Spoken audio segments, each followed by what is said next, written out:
Hello everyone, and welcome back to Dragalia Foundry, a fan channel where everything Dragalia Lost can be found.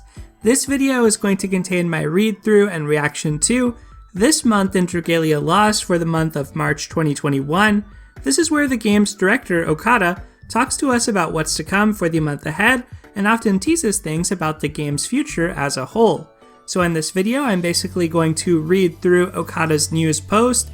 We'll talk about everything, I'll react to it, provide my thoughts and impressions, opinions, maybe even some predictions, and that'll be it for today. So I am pretty excited. This is a half anniversary month for Dragalia, so it's going to be the 2.5 year anniversary, but that does mean that the details on what's to come in this month will likely be more scant than normal. So I know they're going to save some things for a Dragalia Digest that is planned toward the end of this month. And for that reason, we're probably not going to get as many juicy details in today's This Month in Dragalia, but nevertheless, I think there'll still be one or two cool things that we can discuss. So let's go ahead and get into it. A couple other news items I just want to remind y'all of. Of course, it's the first of a new month, so monthly shop packs have reset. The treasure trades for Astral Raids and Void Battles have also reset, so make sure you clear those out. Another thing to comment on is the Alberian Battle Royale. Not only has that reset for the month, but they actually reduced the amount of points you need for the rewards in that mode, so if you've been struggling with it or you're just not that big of a fan of it, now you don't need as many points to get the weapon skins and get all of the different milestone rewards for the month. The treasure trade is pretty much unchanged, but if you do want to play that a little bit less, you certainly have the option to do so and still get lots of good rewards. And finally, one not as nice piece of news here is regarding a delay to previously planned content. So Rise of the Sinister Dominion, specifically Lilith's Encroaching Shadow, our new endgame boss, was originally planned for this Friday, March 5th, but now it's been delayed until mid-March. We'll get into more about this in This Month in Dragalia Lost proper, but unfortunate to see it delayed. I don't mind too much. I'd rather it be delayed and be really good than release on time and be buggy or have issues.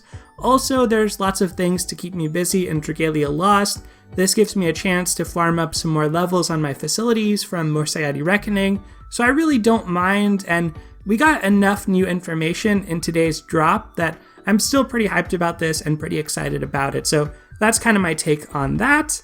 Let's go ahead and get into This Month in Dragalia Lost. Alright, so first up, Director Okada introduces himself and thanks us for playing Dragalia Lost, never misses a beat when it comes to that.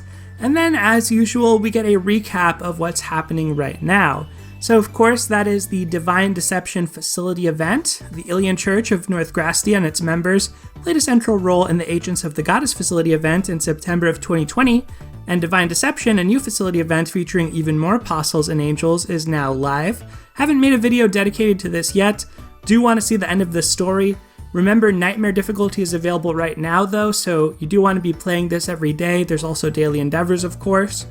Materials earned from Divine Deception may be used to upgrade the event-exclusive Cleansing Fount facility that boosts damage dealt to enemies in event quests and powers up adventures that wield daggers or manacasters. Very nice.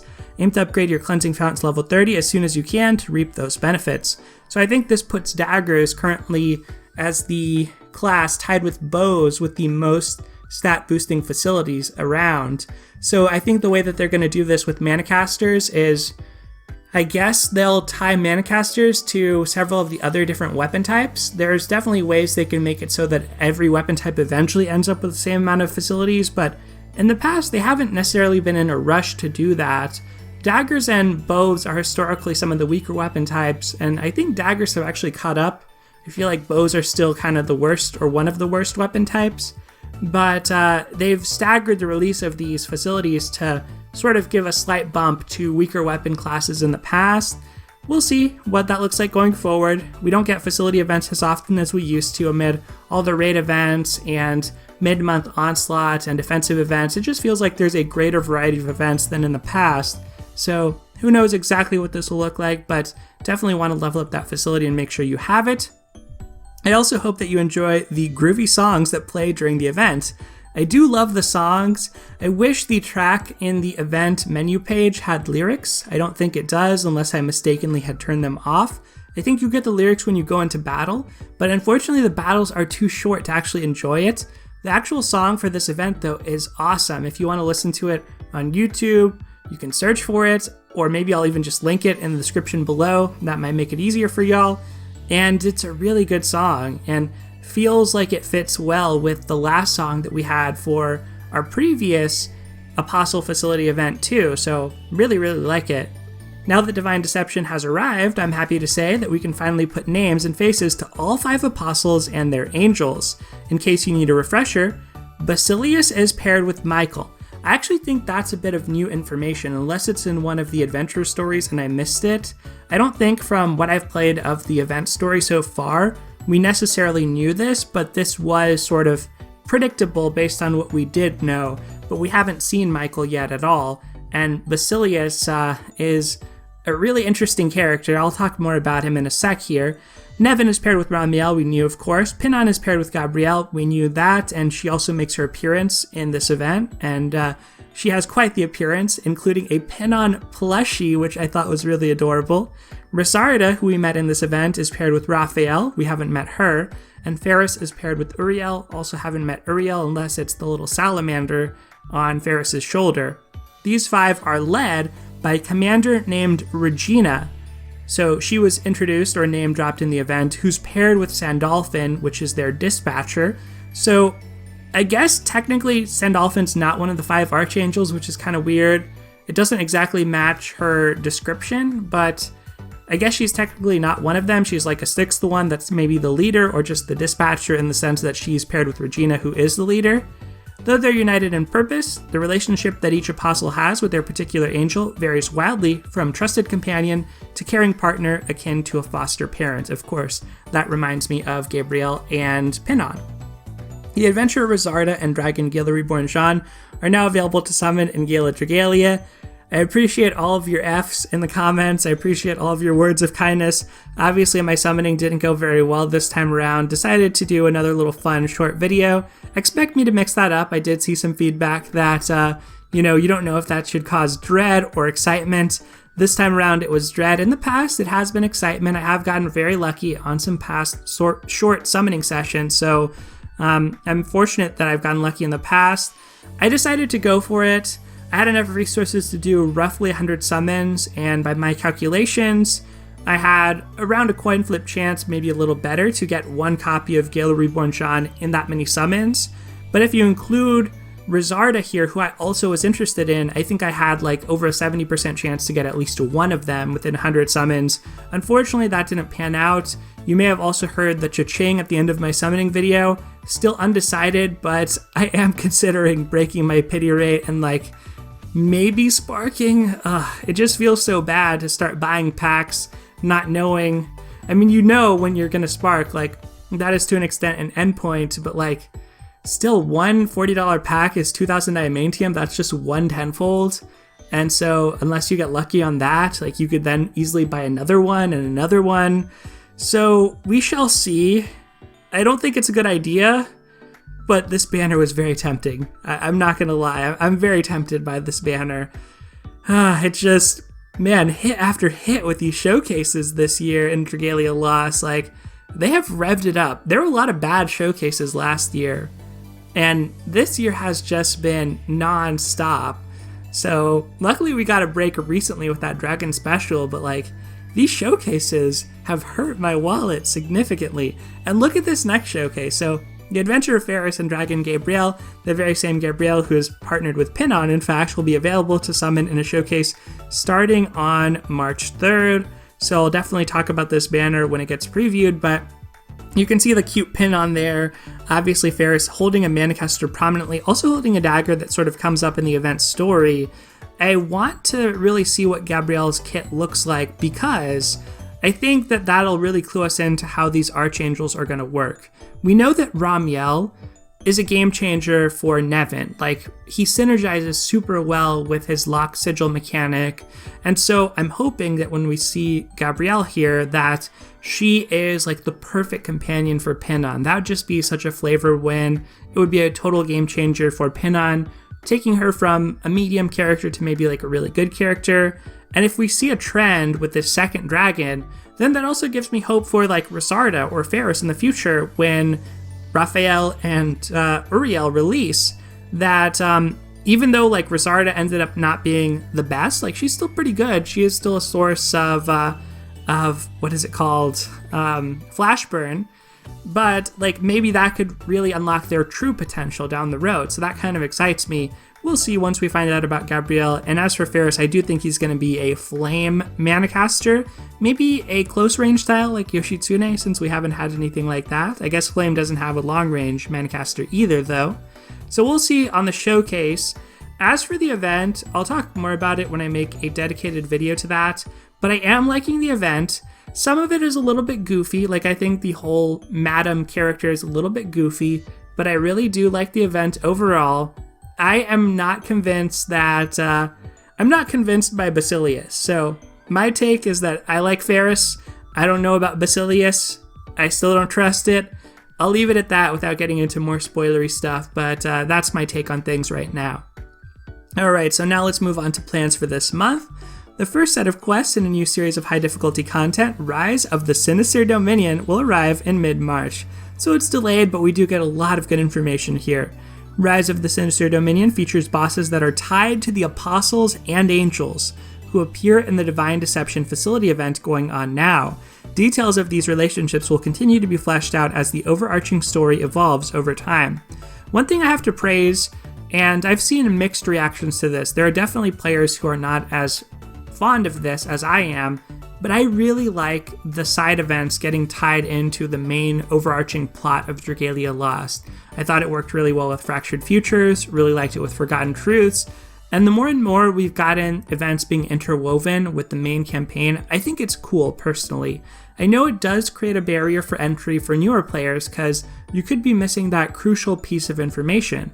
If you didn't play Agents of the Goddess and you don't know what happened in the epilogue, and yeah, I won't go into any more than that, but like, there are a lot of really cool things that happen in these side stories nowadays that honestly draw me in more, but I can see how it is a little bit more of a barrier for entry for newer players.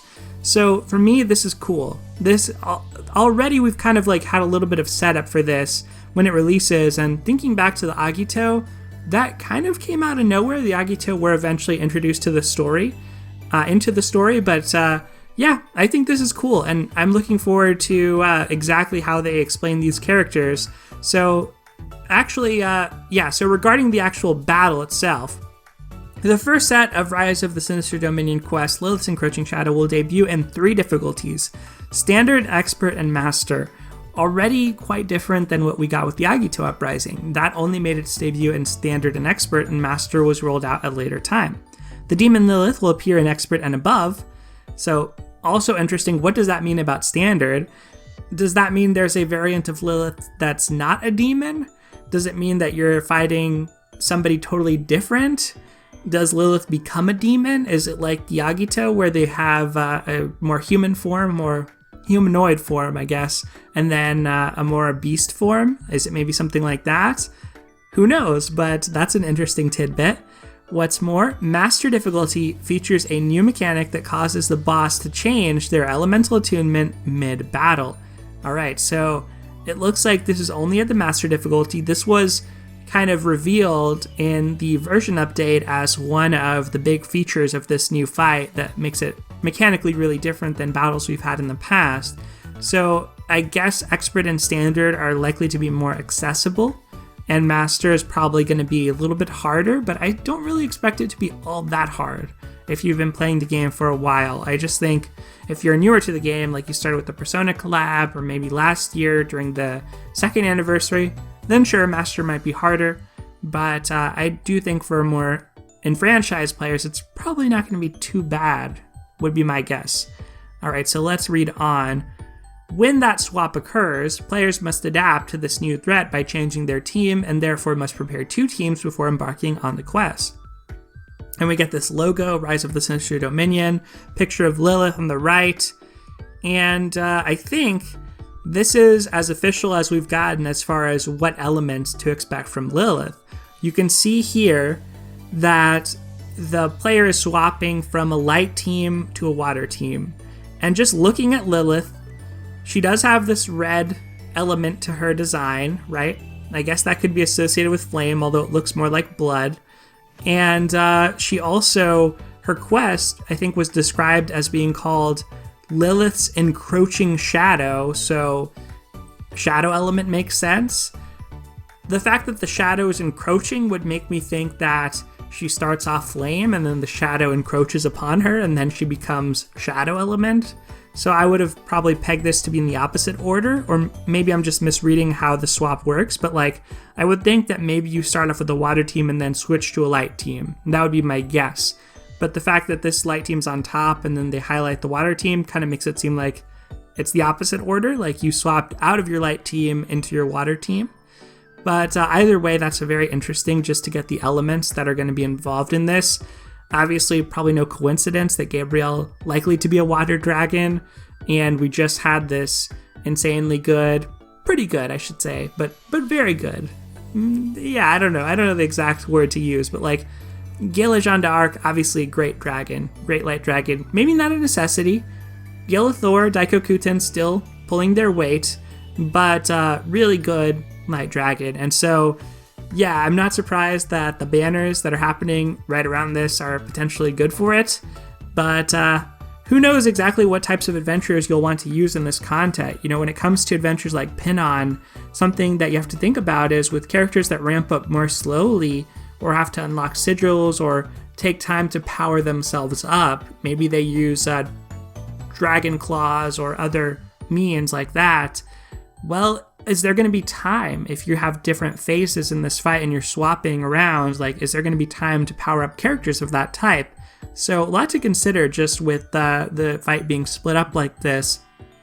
I guess another curiosity I have is still whether this is mandatory or optional, with like being on element. They don't show any off element characters here, but that seems standard. I don't think that they necessarily would. Another thing that has been pointed out I saw a post about this on Reddit, but apparently if you look at this kind of zoomed in, like maybe on the website instead of in the game, this actually appears to be the arena, and you can see, I think, Ilya down here and the boss toward the top, but it looks big. It looks like a raid type arena. That could also be very interesting. I think I speculated, wasn't sure how the swap would work as far as co-op versus solo play, and maybe you have to use a full team as opposed to just, your 1 or 2 lead characters for co-op play. But if it's a full team swap and it is a raid boss, that could be something we haven't had, really, for an endgame outside of Morsiati Reckoning, so that could also be pretty fresh. Alright, so reading on. Players can unlock additional Wormprint slots in their Agito weapons using materials earned from Rise of the Sinister Dominion quests, increasing the total number of Wormprints that those weapons can equip from 5 to 7. However, only special Wormprints earned from Rise of the Sinister Dominion quests can be equipped in these 2 additional slots.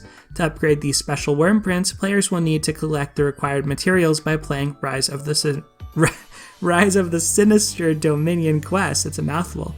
It's clear then that playing these quests has many benefits, new weapon slots and Wormprints included. Alright, fair enough. Yeah, I think we've known this. They showed off in the version update info that, some of these are going to have new affinities, or old affinities, but new combinations of Wormprint ability with the affinity that it has. I think we specifically saw one that provided curse res, so because part of Lilith's fight is Shadow, that kind of makes sense. She'll probably have some way to curse you, and then as you build up your new Wormprints, that'll be a way of granting curse res. What could be very interesting here is, if she has both of her elements in both phases as far as afflictions go, so maybe she's cursing your water team, even though she's flame element at that time. And usually, in a mono water team, there's not that many ways to resist curse. Like, you can nullify the affliction, you can spend 2 Wormprint slots on it if you want to.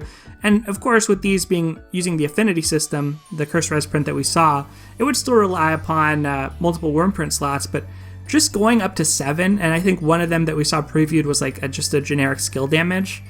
That seems really strong as far as what it could open up for the other slots on adventurers. It could also lead to potentially more build diversity, although I expect we'd see a convergence relatively quickly into whatever is optimal DPS, but I still think it could give characters the flexibility. Like, a lot of times the 5 best Wormprints don't change that much from character to character, but if you have 7 Wormprints, like, maybe the 6th and 7th actually do change a little bit in that they're more specific to what that character actually does. That's my hypothesis on this. Like, maybe there's some characters that wouldn't mind having a 4-strike print randomly thrown on. For others, perhaps they want some type of dragon or draconic affinity print.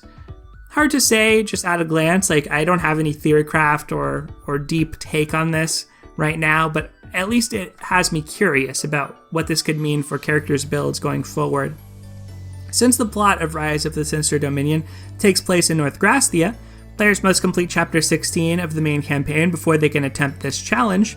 If you're not that far in the main campaign yet, I encourage you to continue upgrading your team and playing through the story until you're ready to go toe-to-toe with these powerful foes. Definitely encourage you to do that, even if you're only taking on the standard difficulty of Rise of the Sinister Dominion. It would be cool to get to that point so that you can get your weekly bonuses, since I do expect this will work similar to the Agito Uprising and High Dragons and have those types of weekly bonuses.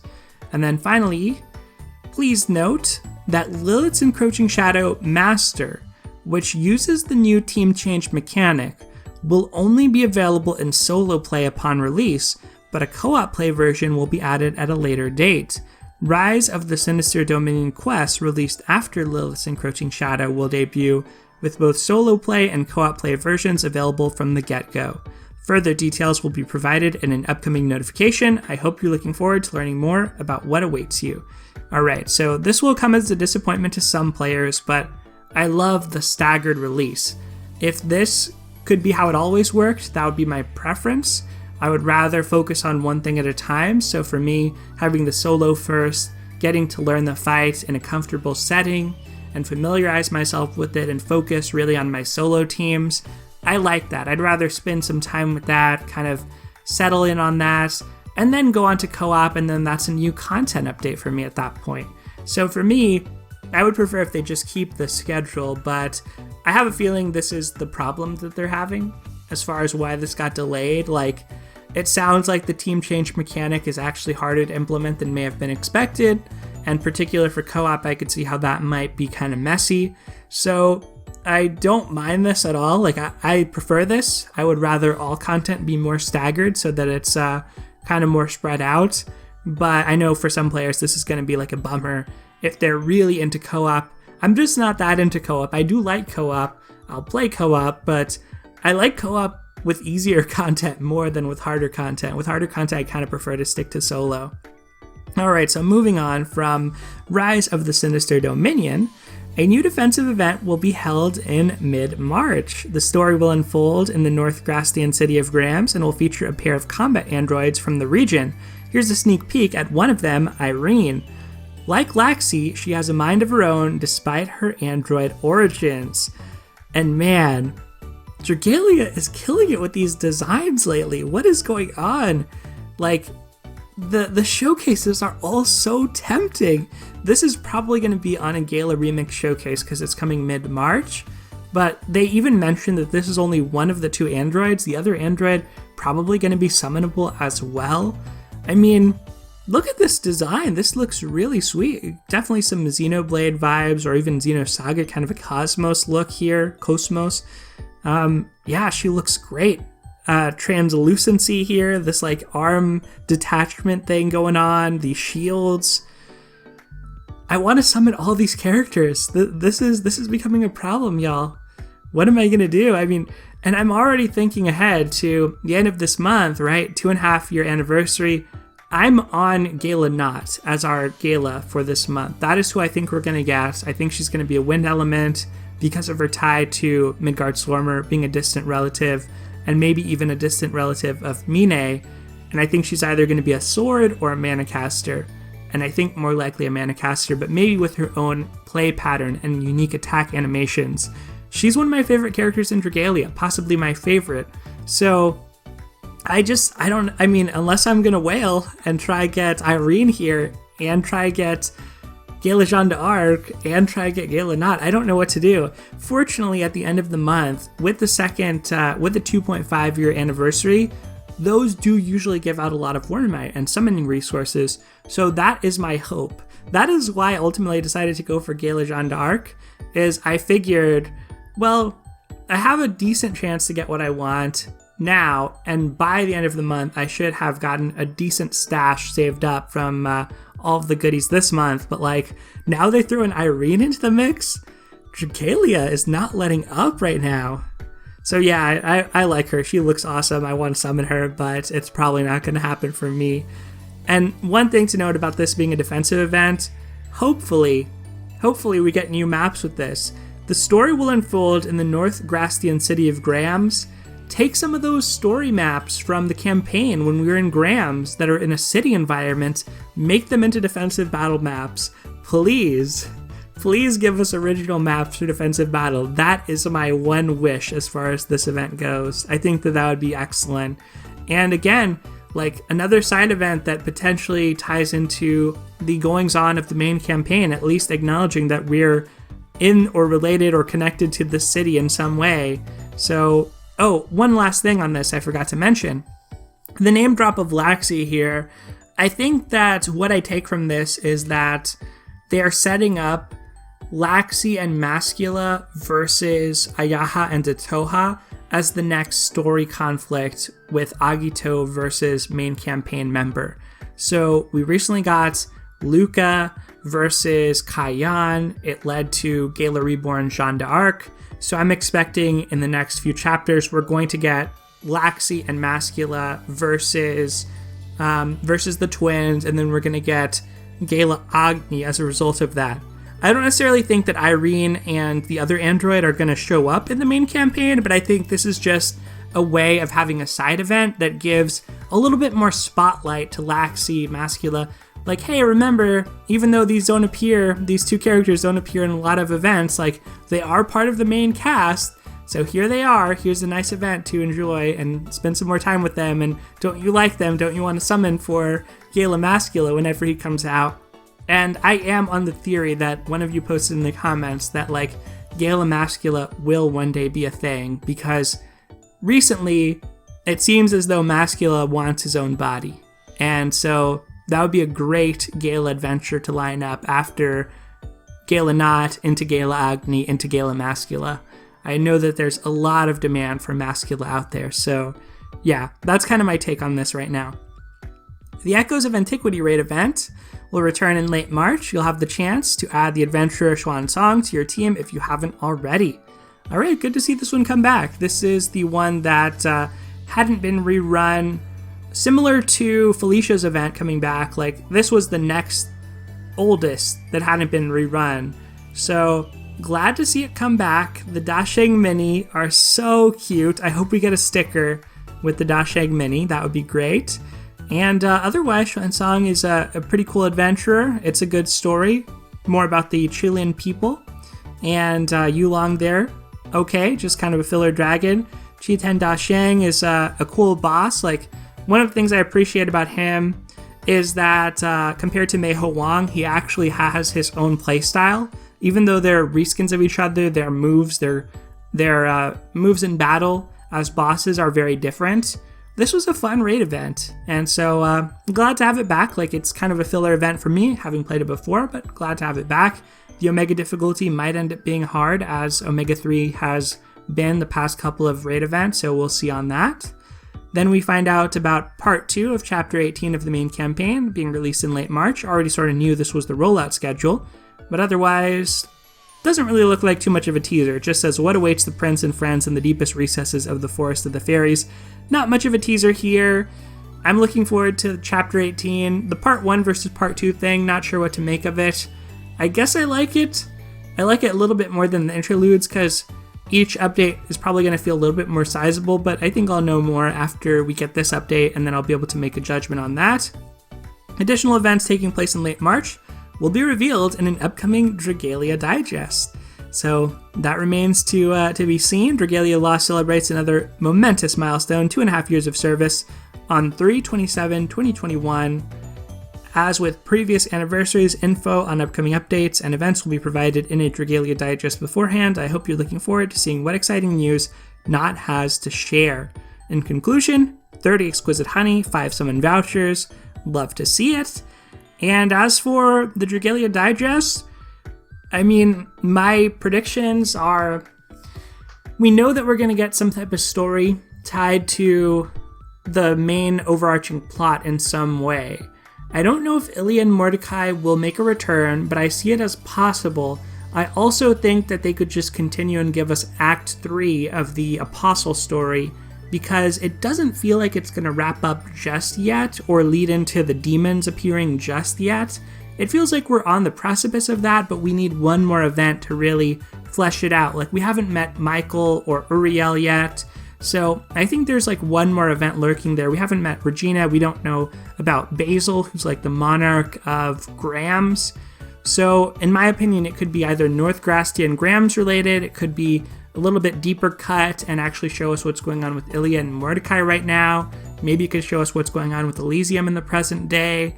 Another thing that we don't know a lot about that could be a cool part of a trifecta with Fractured Futures being the first War of Binding, Fractured Futures being Audric's story and Aurelius' story, and then Forgotten Truths being the first War of Binding. We don't know a lot about the second War of Binding, and that would be Alberius. So maybe we could get an Alberius timed event. That would be kind of sweet.